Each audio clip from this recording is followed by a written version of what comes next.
What's going on, guys? It's your boy B back at it today with another video. I'm going to wrap up the Genesis Coupe series on this channel. Today I'm going to wrap it up with this video because I have somebody coming to look at the car, might buy it. So if they buy it, that's the end of this car for me. This is the second Genesis Coupe that I've owned. I bought a brand new one off the lot in 2015, end of 2015, and it was a 2015 model. And this is the second one that I've owned. Now for this channel, this is really the only car that I've made a video on.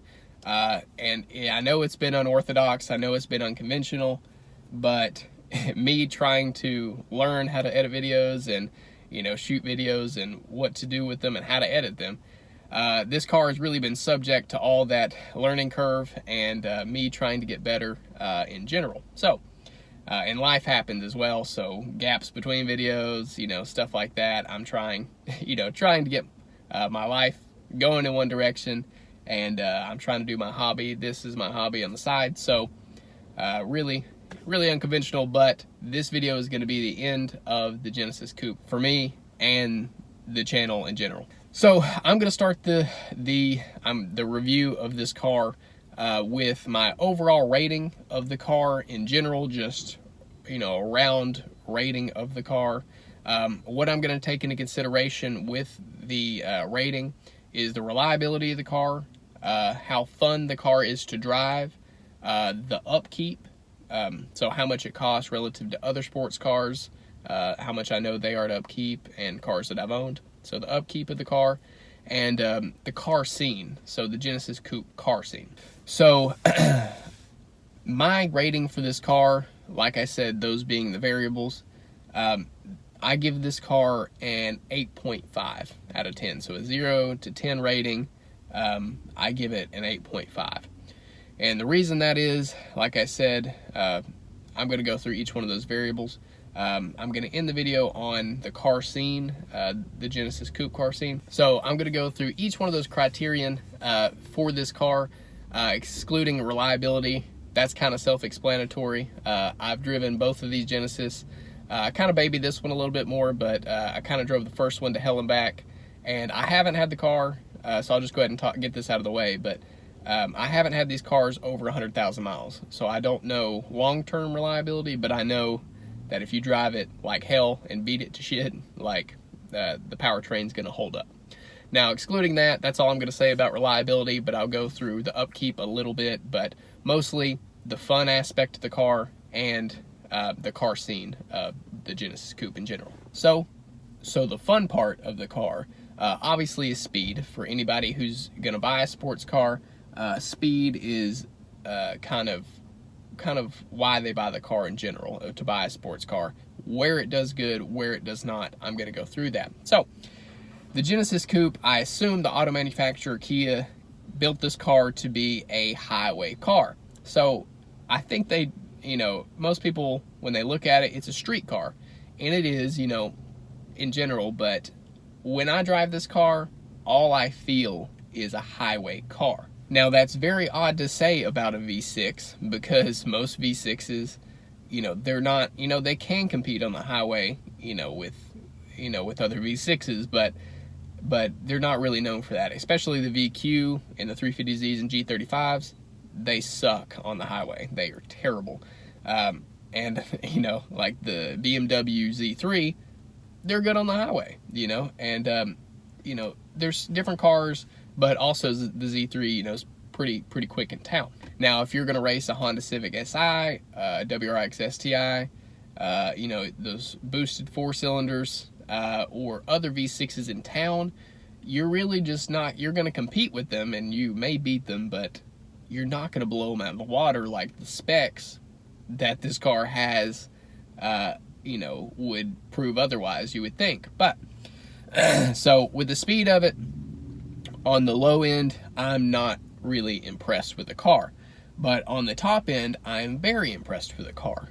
So if you're meeting other V6s, and especially boosted 4-cylinders on the highway, you're going to take care of them. That no questions asked. It's going to take care of it, especially after 100. Like, it just keeps pulling. So with that being said, I like the car because, you know, when I'm traveling somewhere or whatever, and you meet somebody on the highway, this car does not disappoint at all. So I like the car in that aspect. Driving around town, I could talk about appearance a little bit. You know, stock, these things don't really look that aggressive at all. You know, I haven't done anything really besides a hood and a spoiler to make it look, you know, a little bit more sporty. But, you know, people that do throw wheels on it, lower it, put a wing, you know, if you're into that. But a spoiler and a nice carbon fiber hood, these things look mean. So to pinpoint, you know, numerically where the power band is, I would say after 50, and if you're crunching it at 50 miles an hour and going up, you're good. Like, especially the 8-speed automatic, I don't remember, you know, where the power band is. I assume it's the same or similar in the 6-speed manual. But very fun car in the highway.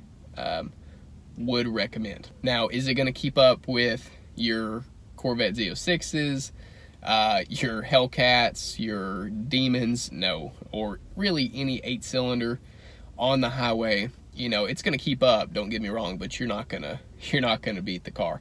But, you know, other cars in the class or below the class, you know, that compete, you know, in the street aspect towards this car is going to take care of them on the highway. So that's pretty much all I have to say about the speed aspect of it.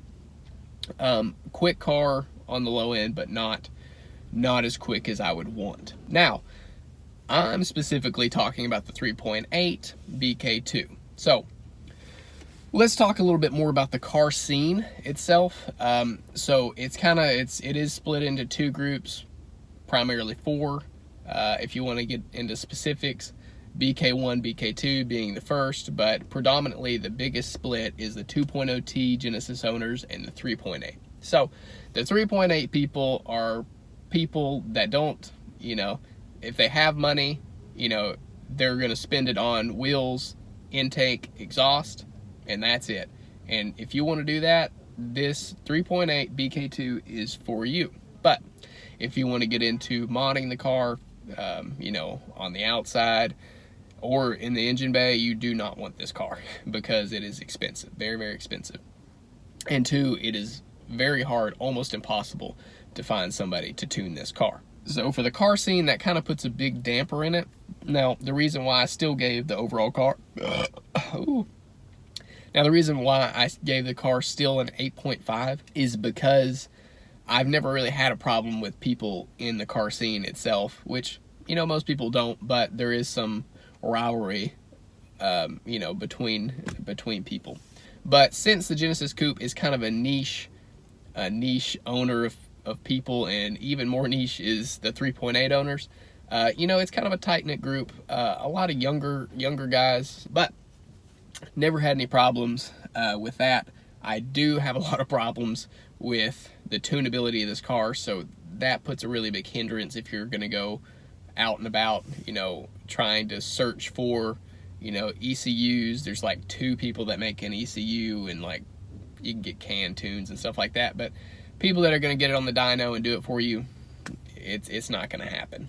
That being said, there's a divide between 2.0T owners and 3.8. So people like their boosted 4 cylinders, I get that, but go to a Subaru Boxer 4 or like anything else. Like, you know what I'm saying? So just, you know, the 2.0T, it's okay. I've ridden in it. I've never driven one, so I can't really talk shit. But the more I look into the specs of it, the quarter mile, 0 to 60, it is pretty similar to the 3.8 top end, obviously. Where this car shines, like I said, it's not going to compete after 100. So in that regard, it kind of makes it a little bit more tunable. The BK1 more so than the BK2. So yeah, I personally, this being my second one, I would not buy a third one. Now, I bought a second one, so if that answers that question, yes, I would buy it again if this was my first one. I would probably not buy an automatic, just because you're already getting shit for buying a Genesis in the first place. So to have an automatic on top of that, in the car scene, you really don't get any respect at all, because the Genesis Coupe is kind of it is a new car on the car scene. Korean sports cars, I don't really know of any, especially that are very popular. The Kia Stinger, if you want to call that, still Hyundai's made by Kia. I don't know the specs on it, but it's a quick car. It's a sedan though, so not very many Korean KTM cars in the car scene. So, you know, automatic would not buy again. Would definitely recommend a manual. That's all I have to say about the car. The guys actually just messaged me as I'm making the video that he's about 30 minutes out. I'm headed to Turismo Drift right now. I came here for a drifting event, okay? And I'm getting a gay NASCAR race. I'm looking online for Turismo Drift, and it says that it's today and tomorrow. It says that it's an all-day event. I don't know if the drifting starts tonight or what the deal is, but I'm kind of just standing out here. I just sold my car, so that's also another thing. I'm a little bit sad about that, but just sold my car for a lot less than I thought that I was gonna get out of it, but I went ahead and sold it because of how I just lost my 2 jobs and just kind of needed to get rid of it. So I'm gonna go to a drift event here in Lebanon. He's gonna meet me there. He said that he was 30 minutes away, and I'm like 15 minutes away right now. I didn't want to drive and make this video because my camera shakes the whole time, and I didn't want, you know, the whole video to be blurry. So that's all I have to say. Thank you guys for watching and keeping up, if you have, with the Genesis itself. Hope you guys, if you buy one, let me know if you think my comments are accurate.